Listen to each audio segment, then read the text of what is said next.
Yaourt.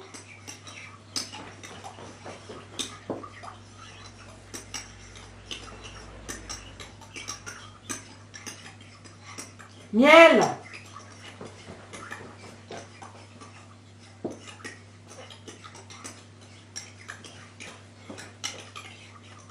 Biscotte.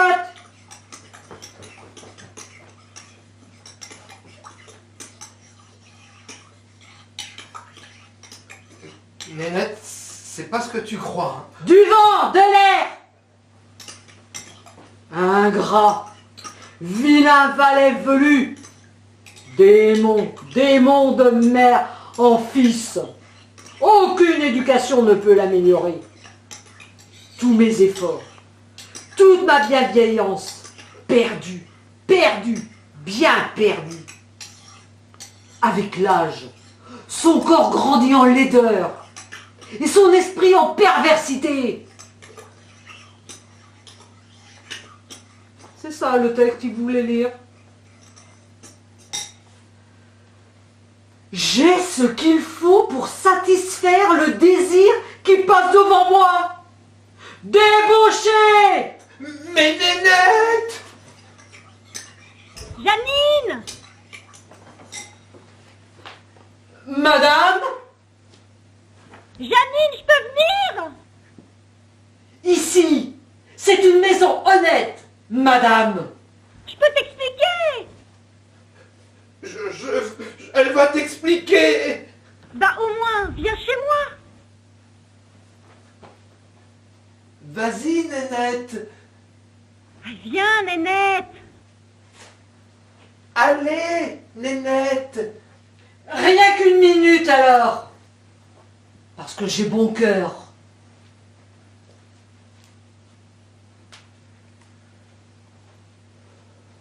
Consigné, tu bouges pas de la cuisine.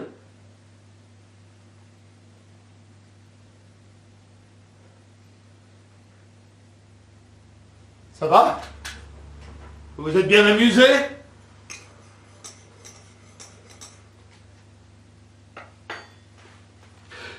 Personne ne touche à mes affaires!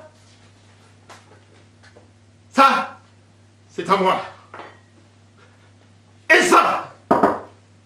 Et ça aussi!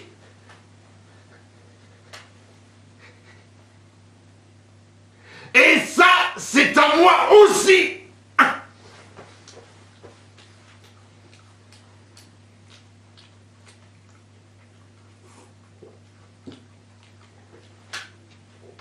Fini la rigolade. Je vais vous mettre au travail. On t'apprend!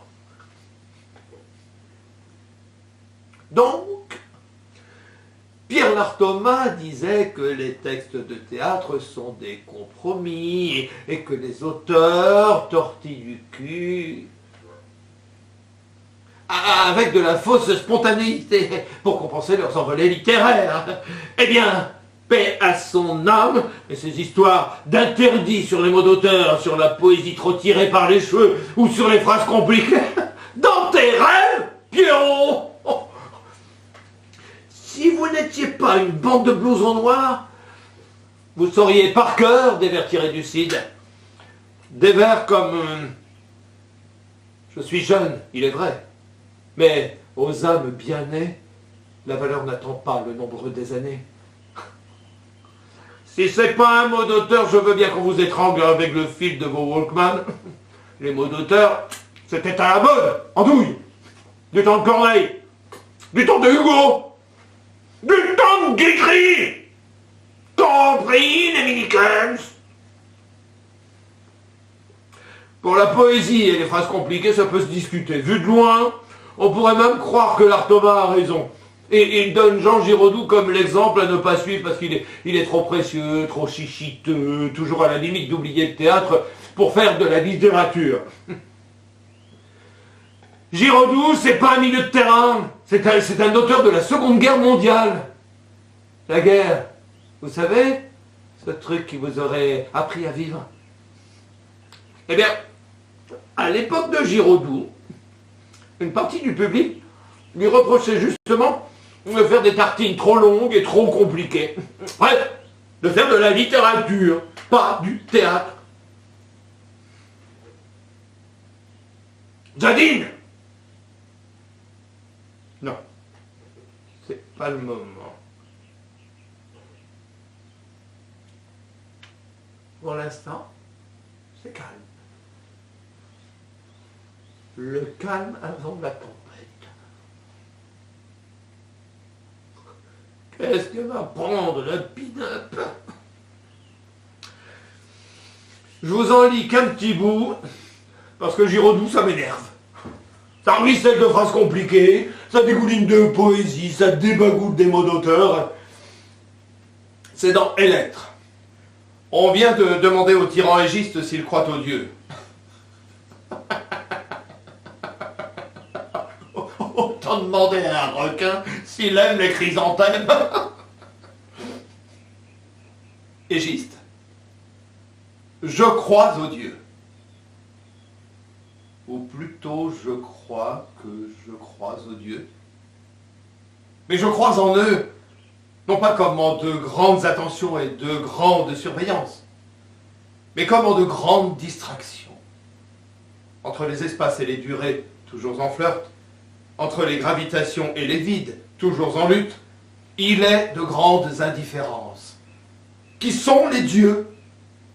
Je les imagine, non plus occupés sans relâche de cette moisissure suprême et mobile de la terre qu'est l'humanité, mais parvenus à un tel grade de sérénité et d'ubiquité qu'il ne peut plus être que la béatitude, c'est-à-dire l'inconscience.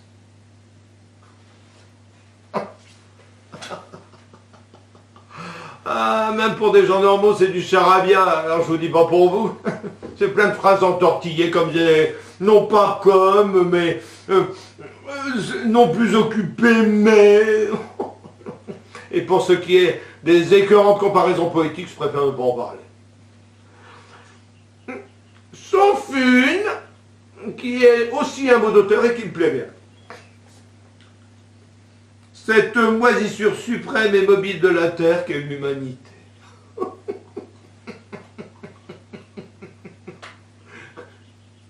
Ça va? Les pourritures? Les pourritures sur pattes?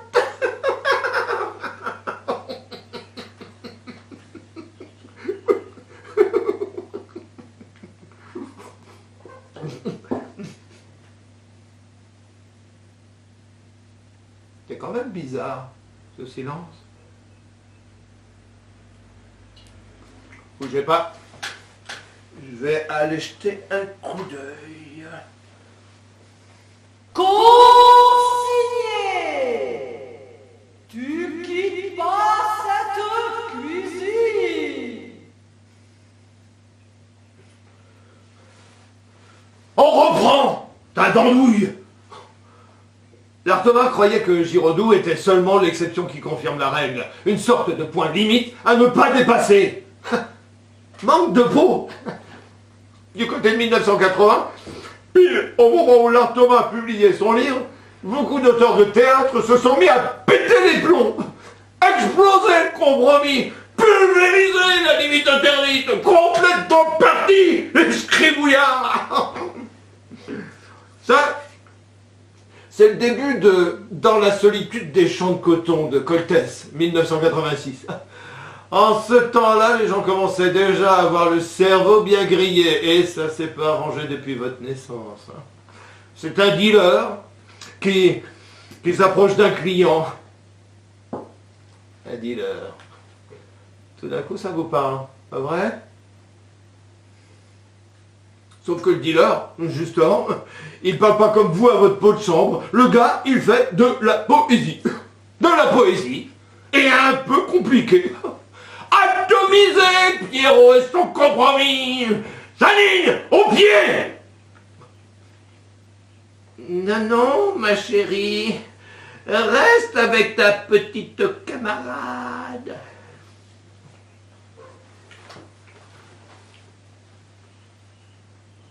Le dealer. Si vous marchez dehors, à cette heure et en ce lieu, c'est que vous désirez quelque chose que vous n'avez pas. Et cette chose, moi, je peux vous la fournir. Car si je suis à cette place depuis plus longtemps que vous et pour plus longtemps que vous, et que même cette heure, qui est celle des rapports sauvages entre les hommes et les animaux, ne m'en chasse pas, c'est que j'ai ce qu'il faut pour satisfaire le désir qui passe devant moi. Et c'est comme un poids dont il faut que je me débarrasse sur quiconque, homme ou animal, qui passe devant moi.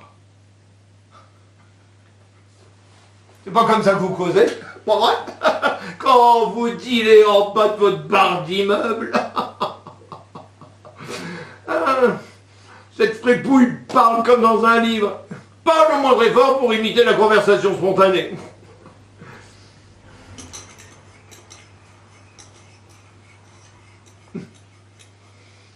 Il faut croire que l'affaire Janine m'a déréglé le ciboulot. Ouvrez bien vos oreilles parce que je vais dire quelque chose de gentil. Et croyez-moi, je ne répéterai pas 2 fois. Quand l'Artoma déconne, eh bien, il déconne avec intelligence. Se tromper, mais utilement, c'est ça, la classe. Ça vous dépasse, hein? Bon, on laisse tomber son histoire de mots d'auteur complètement indéfendable, mais la poésie, les phrases alambiquées, tous ces trucs qu'on évite quand on veut faire croire à une conversation improvisée, c'est exactement là qu'il faut chercher quand un texte moderne paraît bizarre. Par exemple, dans le torchon que je viens de vous lire avec le dealer, eh bien c'est grâce à l'Artoma qu'on peut comprendre ce qui cloche. Il y a plein de phrases compliquées, des trucs avec des si, c'est que, et que même, enfin, c'est rempli d'un grand n'importe quoi poétique comme ce désir qui passe devant moi ou l'heure des rapports sauvages. Oh, c'était vraiment un concoctage, hein. Oh, faudrait pouvoir gifler les morts. À propos de paire de claques,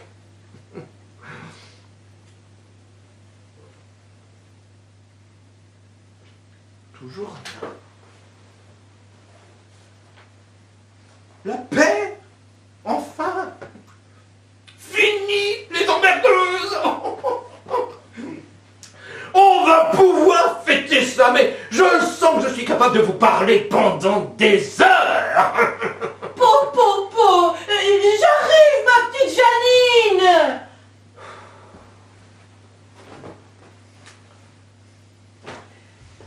Bonjour, vous. Monstrueuse bête. Janine m'a tout expliqué. Tu es un fou furieux, un satire. Non, m'approche pas. Éloigne tes pattes de ma féminité. Elle est où, Nénette la pauvrette? Où l'as-tu mise? Tu as pris son pucelage et tu t'en repais avec toutes les traînées du voisinage. Une de plus à présent? Mais c'est un vrai charapute. Mais t'es qui, toi? T'es dérangé des écoutilles? Mais va donc au diable, Gablette.